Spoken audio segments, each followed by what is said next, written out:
आज है 25 फरवरी 2023 दिन शनिवार। Welcome back to clean news UP. चलिए देखते हैं उत्तर प्रदेश की 25 फटाफट बड़ी खबरों को। इससे पहले आप न्यूज को कहां से देख रहे हैं हमें कमेंट में बताना बिल्कुल ना भूलें। साथ ही हमारे फेसबुक पेज को भी फॉलो करें। फेसबुक पेज का लिंक डिस्क्रिप्शन में दिया गया है। यूपी के शहर को होली पर बड़ी सौगात, चलेंगी नई electric city buses. Smart city project के तहत बरेली में चलाई जा रही इलेक्ट्रिक सिटी बस सेवा का विस्तार किया जाएगा। 10 नई सिटी बसेस और मिल गई हैं। अब 25 बसेस का संचालन शहर की सीमा में किया जाएगा, जिससे मुसाफिरों को सिटी बस की सेवाएं बेहतर मिल सके। नई बसों की टेस्टिंग वर्कशॉप में कराई जा रही है। इसके बाद आरटीओ ऑफिस बसेस का रजिस्ट्रेशन कराने के बाद सड़कों पर दौड़ती नजर आएंगी। होली से पहले इन बसेस को चला दिया जाएगा। यूपी में बनेगा हाईटेक मिलिट्री हॉस्पिटल। सैनिकों और उनके परिवारों को मिलेगी अत्याधुनिक सुविधाएं। वेस्ट यूपी में मेरठ और प्रदेश की राजधानी लखनऊ में अत्याधुनिक सुविधाओं से युक्त मल्टी सुपर स्पेशलिटी मिलिट्री अस्पताल का निर्माण होगा। इसका उद्देश्य देश की सेवा में जुटे सैनिकों, सैन्य परिवार के लोगों को बेहतर चिकित्सा सुविधा उपलब्ध कराना है। मेरठ में यह मल्टी सुपर स्पेशलिटी मिलिट्री अस्पताल का निर्माण 379 करोड़ की लागत से होगा। ये 545 बेड का निर्माण होगा। स्टेशन कमांडर और ब्रिगेडियर राजीव कुमार ने इसकी पुष्टि की है। यूपी के सरकारी प्राइमरी स्कूल्स के लिए गुड न्यूज। इस बार सत्र के पहले ही दिन मिल जाएंगी किताबें। यूपी के सरकारी प्राइमरी स्कूल्स के बच्चों को इस बार नए सत्र के पहले दिन ही किताबें मिल जाएंगी। गोरखपुर बस्ती मंडल के जिलों में कक्षा 4 से 8 तक की 17 से लेकर 86% पुस्तकें आ चुकी हैं। किताबों को विद्यालय तक पहुंचाने की प्रक्रिया भी शुरू हो चुकी है। क्रयादेश नहीं हो पाने के चलते कक्षा 1 से 3 तक की पुस्तकों की आपूर्ति किसी जिले में नहीं हुई। वर्तमान शैक्षिक सत्र में आधा सत्र बीतने के बावजूद छात्रों को सभी पुस्तकें नहीं मिल पाई।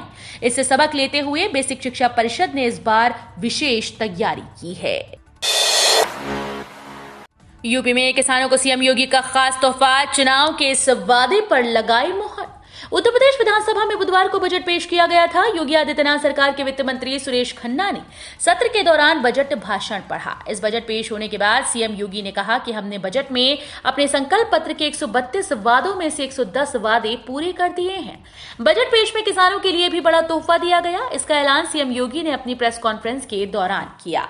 उन्होंने कहा कि प्रदेश के निजी नलकूप से जुड़े हुए अन्नदाता किसानों को पिछले बजट में विद्युत बिल में 50% की छूट दी गई थी। यूपी में मरीजों के लिए बड़ी राहत। मेडिकल कॉलेजेस में ब्रांडेड दवाएं मिलेंगी सस्ती। प्रदेश के सरकारी मेडिकल कॉलेजेस में इलाज कराने वालों को अब ब्रांडेड दवाएं सस्ती दर पर मिल सकेंगी। इसके लिए उन्हें कहीं बाहर भी नहीं दौड़ना होगा। मेडिकल कॉलेज ही उन्हें रियायती दर पर दवाएं उपलब्ध करवाएंगे। कानपुर, आगरा, मेरठ, प्रयागराज, गोरखपुर, झांसी मेडिकल कॉलेजेस में hospital and investigation revolving fund स्थापित किए जाएंगे। चिकित्सा शिक्षा विभाग के इस प्रस्ताव को मंजूरी देते हुए राज्य सरकार ने बजट में इसके लिए 12 करोड़ रुपए का प्रावधान किया है। यूपी में पासपोर्ट के लिए लंबा इंतजार। अपॉइंटमेंट के लिए 1 महीने आगे तक की तारीख। पासपोर्ट के लिए लोगों को लंबा इंतजार करना पड़ रहा है। आवेदन के बाद अपॉइंटमेंट के लिए लखनऊ से लेकर गोरखपुर, कानपुर, वाराणसी में 15 दिन से लेकर 1 महीने आगे तक की तारीख मिल रही है। वहीं तत्काल के लिए लखनऊ क्षेत्रीय पासपोर्ट सेवा केंद्र से ठीक अगले दिन की तारीख मिल जा रही है। पासपोर्ट के लिए लंबे कतार की वजह अत्यधिक आवेदनों का आना है। रोजाना 5000 के आसपास आवेदन आ रहे हैं। लखनऊ पासपोर्ट सेवा केंद्र से गोरखपुर, लखनऊ, वाराणसी और कानपुर पासपोर्ट केंद्र आते हैं। यूपी वालों के लिए आसान होगी पीसीएस बनने की राह। मेंस में बदलाव का मिलेगा लाभ।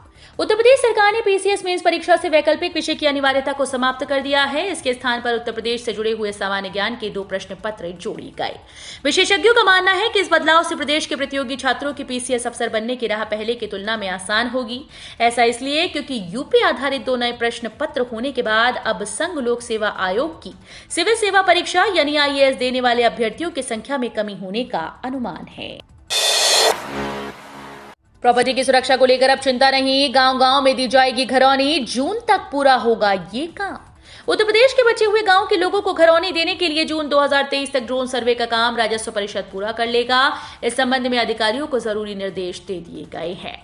यूपी के लगभग 90,900 गांव में अब तक ड्रोन सर्वे का काम पूरा कराते हुए 34,193 गांव की कुल 50,58,229 घरौनियां तैयार कराई जा चुकी हैं।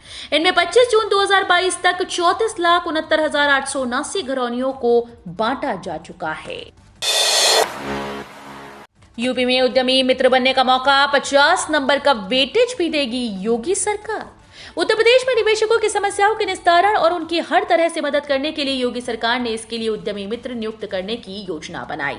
ऐसे में अभ्यर्थी 9 मार्च तक आवेदन कर सकते हैं। इन उद्यमी मित्रों की नियुक्ति उनकी शिक्षा, कार्य अनुभव और अन्य मापदंडों के आधार पर की जाएगी। इसके लिए योगी सरकार ने उन्हें 50 अंक का वेटेज देने का फैसला किया है। हाई सिक्योरिटी नंबर को लेकर कार्रवाई की जद में आई शहर की 8 लाख गाड़ियां, रजिस्ट्रेशन की मची होड़। हाई सिक्योरिटी नंबर प्लेट न लगने की वजह से प्रयागराज की करीब 8.20 लाख गाड़ियां जुर्माने की जद में हैं। शहर की सड़कों पर 14,60,000 से अधिक वाहन फर्राटा भरते हैं। High security registration number plate न होने पर पहली बार में 5,000 रुपए का चालान तो दूसरी बार 10,000 रुपए का जुर्माना देना होगा। चालान और जुर्माना शुरू होते ही इसे लगवाने की होड़ मच गई है। चूंकि इसके लिए ऑनलाइन रजिस्ट्रेशन वेबसाइट पर होना है, ऐसे में लाखों रजिस्ट्रेशन से वेबसाइट ही हैंग कर जा रही हैं। दिल्ली मेरठ एक्सप्रेसवे पर दोपहिया वाहनों की एंट्री बैन, लगेगा 20,000 रुपए का जुर्माना। मेरठ से दिल्ली तक का सफर करने वाले दोपहिया वाहन चालक अगर दिल्ली मेरठ एक्सप्रेसवे से सफर कर रहे हैं तो अब भूलकर भी एक्सप्रेस से यात्रा ना करें, वरना हजारों रुपए का जुर्माना भरना पड़ सकता है। दरअसल मेरठ दिल्ली एक्सप्रेसवे पर बढ़ती दुर्घटनाओं को देखते हुए दोपहिया वाहन चालकों की एंट्री पर पूरे तरीके से बैन लगा दिया गया है। मेरठ पुलिस के अनुसार जिस तरीके से हाईवे पर दुर्घटनाएं हो रही थी, उन सभी की समीक्षा की गई। इस दौरान सामने आया कि दोपहिया वाहन चालकों को बचाते हुए इस तरह की घटनाएं ज्यादा होती हैं। के भवन में अब गूंजेगी किलकारियां, चलेंगे 5 आंगनबाड़ी केंद्र और 1 स्वास्थ्य केंद्र। करोड़ों की परिसंपत्तियों को सार्वजनिक उपयोग में लाने के लिए डीएम के प्रयासों को शुक्रवार को मूर्ति रूप मिला। एएमयू चुंगी के पास बने के देवी चैरिटेबल एंडोमेंट ट्रस्ट के भवन में 6 माह पहले तक सन्नाटा पसरा हुआ था। अब यहां बच्चों की किलकारियां गूंजेंगी। यहां बच्चों की किलकारियों से गुंजायमान हो जाएगा। यहां 5 स्मार्ट आंगनबाड़ी केंद्र और 1 शहरी उप स्वास्थ्य केंद्र खोला गया है, जिसमें प्रसव भी कराए जाएंगे। तिरुपति बालाजी की तर्ज पर काशी विश्वनाथ धाम में मिलेगा प्रसाद, ऑनलाइन ऑर्डर भी कर सकेंगे। 12 ज्योतिर्लिंगों में से एक श्री काशी विश्वनाथ मंदिर में तिरुपति बालाजी की तर्ज पर भक्तों को लड्डू का प्रसाद मिलेगा। प्रसाद के स्वाद और गुणवत्ता पर होली से पहले तक निर्णय लिए जाने की उम्मीद है। श्री काशी विश्वनाथ मंदिर न्यास बाबा विश्वनाथ के प्रसाद पर जल्द ही अंतिम मोहर लग सकती है। इसका जीआई पंजीकरण भी कराया जाएगा। इससे प्रसाद की गुणवत्ता और शुद्धता बरकरार रहेगी। देवाधिदेव महादेव के प्रसाद की सामग्री का चयन करने के बाद न्यास शासन से भी सहमति लेगा। किसानों से औषधीय पौधों की खेती कराएगा आयुष विश्वविद्यालय, बनाई जाएंगी दवाइयां। महायोगी गुरु गोरखनाथ आयुष विश्वविद्यालय औषधीय पौधों की खेती को बढ़ावा देगा। जिले के किसानों को औषधीय पौधों की खेती कराएगा। खेती के बाद इन पौधों की खरीद भी करेगा। इन आयुष पौधों से सस्ती दर पर आयुर्वेदिक दवाइयां बनाई जाएंगी। इससे किसानों को लाभ तो होगा ही, स्थानीय स्तर पर रोजगार के साधन भी उपलब्ध होंगे। नए गोरखपुर के लिए अधिग्रहित होगी 6,000 एकड़ जमीन, अंतर्राष्ट्रीय क्रिकेट स्टेडियम भी हो सकता है प्रस्तावित। गोरखपुर विकास प्राधिकरण की ओर से तैयार की गई नई गोरखपुर परियोजना को सुविधा संपन्न बनाया जाएगा। इसके लिए करीब 6,000 एकड़ जमीन के अधिग्रहण किए जाने की संभावना है। नए गोरखपुर में युवाओं के रोजगार की जरूरत को पूरा करने के लिए प्रदूषण मुक्त औद्योगिक क्षेत्र भी प्रस्तावित किया जा रहा है। इसमें आईटी सेक्टर, फूड प्रोसेसिंग एवं रेडीमेड गारमेंट सहित ऐसी औद्योगिक इकाइयां स्थापित होंगी जिनसे प्रदूषण न हो। शुरू हुए ऑनलाइन राशन कार्ड बनने 1 महीने से बंद थी प्रक्रिया। करीब 1 माह से ई डिस्ट्रिक्ट पोर्टल पर नई राशन आवेदन की प्रक्रिया बंद चल रही थी। इसे लेकर पिछले दिनों अमर उजाला ने प्रमुखता से खबर को प्रकाशित किया था। अब एक बार फिर से राशन कार्ड आवेदन की प्रक्रिया शुरू करा दी गई। जरूरतमंद से राशन कार्ड के लिए आवेदन कर सकेंगे। शासन की ओर से हाथरस में आर्थिक रूप से कमजोर व जरूरतमंदों को निःशुल्क खाद्यान्न का वितरण हर माह किया जाता है। इसके लिए राशन कार्ड बनवाना पड़ता है। बीते 1 माह से जिले में ई डिस्ट्रिक्ट पोर्टल बंद होने के कारण आवेदक नए राशन कार्ड बनवाने के लिए आवेदन नहीं कर पा रहे थे। कक्षा 1 में 6 साल के बच्चे का एडमिशन, अभिभावकों और प्रधानाचार्यों में बढ़ी बेचैनी। राष्ट्रीय शिक्षा नीति के अंतर्गत कक्षा 1 में प्रवेश की उम्र 6 साल तय होने के बाद अभिभावकों और प्रधानाचार्यों में बेचैनी बढ़ गई।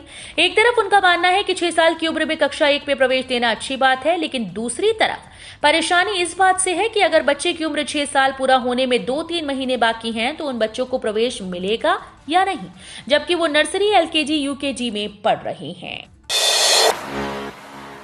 वाराणसी से सपा ने शुरू की जातीय जनगणना संगोष्ठी। एमएलसी राजपाल कश्यप बोले, जनता हमारे साथ। लोकसभा चुनाव 2024 से पहले यूपी समेत कई दूसरे राज्यों में जातीय जनगणना को लेकर राजनीति तेज है। समाजवादी पार्टी ने जातीय जनगणना पर दबाव बनाने के लिए जिले जिले में संगोष्ठी कराने का फैसला किया। इसकी शुरुआत शुक्रवार को वाराणसी से हो गई। समाजवादी पिछड़ा वर्ग प्रकोष्ठ और समाजवादी बाबा साहब अम्बेडकर वाहिनी के संयुक्त साझेदारी के साथ जातीय जनगणना कराई सरकार सबको सम्मान अधिकार के नाम से यह आयोजन किया जा रहा है। यूपी में 5 आईएएस अफसरों का तबादला। गौरव सिंह गोरखपुर के नगर आयुक्त बने। राज्य शासन ने 5 आईएएस अधिकारियों का तबादला कर दिया। प्रयागराज में मुख्य विकास अधिकारी की जिम्मेदारी संभाल रहे शिपू गिरी को वाराणसी का नगर आयुक्त बना दिया है। आदेश के मुताबिक महाराजगंज के सीडीओ गौरव सिंह सोगरवाल को गोरखपुर का नगर आयुक्त का कार्यभार मिला। चीन पाक सीमा पर पलक झपकते पहुंचेगी भारतीय सेना। लद्दाख और हिमाचल प्रदेश को जोड़ने वाले अहम शिंकुन ला सुरंग को प्रधानमंत्री मोदी के नेतृत्व वाली कैबिनेट की मंजूरी मिलते ही सीमा सड़क संगठन ने तेजी दिखाते हुए 1 हफ्ते के अंदर ही परियोजना के लिए बोलियां आमंत्रित कर दी।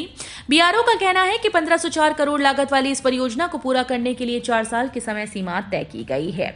इस परियोजना के तहत 4.1 किलोमीटर लंबी एक दिशा में जाने वाली 2 लेन की 2 सुरंगों का निर्माण किया जाएगा। इसके साथ ही इस परियोजना में 400 मीटर का एक जगह से दूसरी जगह पार करने के लिए रास्ता और करीब 2.4 किलोमीटर लंबा एक अप्रोच रोड भी शामिल होगा। पीएम किसान के पैसे से पहले पीएम मोदी ने दी खुशखबरी। सुनकर पूरे देश के लोग खुशी से झूमेंगे। पीएम किसान सम्मान निधि को शुरू हुए 4 साल पूरे हो गए। केंद्र सरकार की इस महत्वाकांक्षी योजना की अब तक 12 किस्त किसानों के खाते में आ चुकी हैं। 13वीं किस्त का इंतजार एक दिन करके लंबा होता जा रहा है। डीबीटी के जरिए किसानों के खाते में इस किस्त को कभी भी ट्रांसफर किया जा सकता है, लेकिन इस किस्त के आने से पहले प्रधानमंत्री मोदी ने किसानों और देशवासियों को बड़ी खुशखबरी दी। पीएम मोदी ने शुक्रवार को कहा कि 2023-24 का केंद्रीय बजट पिछले 8-9 साल की तरह एग्रीकल्चर सेक्टर पर केंद्रित है। यूपी में कई शहरों में दिन का पारा 33 डिग्री से ऊपर। अगले 2 दिनों में तेजी से बदलेगा मौसम। लखनऊ, अयोध्या, मेरठ, मुरादाबाद, आगरा, कानपुर, वाराणसी, प्रयागराज आदि जिलों में गर्मी अभी से अपना असर दिखा रही है। कई जिलों में पारा 35 डिग्री के करीब पहुंच गया है। आगरा, बांदा, गोरखपुर, कानपुर में तापमान में बढ़ोतरी दर्ज की गई। वहीं सुबह और शाम को सर्द हवाएं चलने से ठंडक का एहसास हो रहा है। दिन में निकलने वाली तेज धूप प्रचंड गर्मी का असर अभी से दिखा रही है। अगले महीने होली पर मौसम में अत्यधिक गर्मी होगी या नहीं, इसके लिए अगले 2 दिन का मौसम बेहद महत्वपूर्ण साबित होने वाला है। शिक्षकों के खाली पदों को लेकर रिपोर्ट तैयार करेगी सरकार। इंटर कॉलेज अतिथि शिक्षकों के मानदेय पर उठा सवाल। विधान परिषद में कार्यस्थगन प्रस्ताव के तहत दी निर्दल समूह की ओर से इंटर कॉलेजेस में व्यावसायिक शिक्षकों का मुद्दा उठाया गया। राज बहादुर सिंह चंदेल ने मांग की है कि व्यावसायिक शिक्षकों का मानदेय निश्चित किया जाए। यदि वे योग्य हैं तो उनके ही कॉलेजेस में खाली पदों पर समायोजित किया जाए। जवाब में माध्यमिक शिक्षा राज्य मंत्री गुलाब देवी ने कहा कि व्यावसायिक शिक्षकों के पहले 50 रुपए प्रति पीरियड मिलता था। केंद्र ने योजना बंद कर दी, तब से राज्य सरकार ये वहन कर रही है। काशी के केदारखंड में जागृत हुए मेहंदीपुर बालाजी सरकार। भक्तों के लिए आज से खुलेगा दरबार। मंदिरों के शहर बनारस की मणिमाला में शुक्रवार को एक और मणि जुड़ गई। केदारखंड में बालाजी सरकार की विधि विधान से प्राण प्रतिष्ठा हो गई। धर्म सम्राट करपात्री जी महाराज की कर्मस्थली दुर्गा कुंड स्थित धर्म संघ परिसर में बालाजी सरकार अपने भक्तों को दर्शन देंगे। मेहंदीपुर बालाजी हनुमान मंदिर में भैरव बाबा और प्रेतराज सरकार के भी दर्शन होंगे। राजस्थान के मेहंदीपुर बालाजी का दरबार भी सजेगा। शुक्रवार को दुर्गा कुंड स्थित धर्म संघ शिक्षा मंडल परिसर में ही मेहंदीपुर बालाजी के दरबार की प्राण प्रतिष्ठा की गई है। गोरखपुर विश्वविद्यालय में 3 छात्राओं का सालाना 7 लाख तक पैकेज पर चयन। दीनदयाल उपाध्याय गोरखपुर विश्वविद्यालय को नेट से A++ ग्रेड मिलने के बाद कैंपस चयन के लिए नामी कंपनीज अब संपर्क करने लगी हैं। बायजूस व जारो एजुकेशन ने 3 छात्राओं का चयन अच्छे पैकेज पर किया। 2 छात्राओं को करीब 7 लाख और 1 छात्रा को 6.25 लाख रुपए सालाना का वेतन मिलेगा। वाराणसी से सपा ने शुरू की जातीय जनगणना संगोष्ठी। एमएलसी राजपाल कश्यप बोले, जनता हमारे साथ। तो ये थी आज की 25 फटाफट बड़ी खबरें। अगर आपको न्यूज पसंद आई हो तो वीडियो को लाइक और शेयर जरूर करें। धन्यवाद।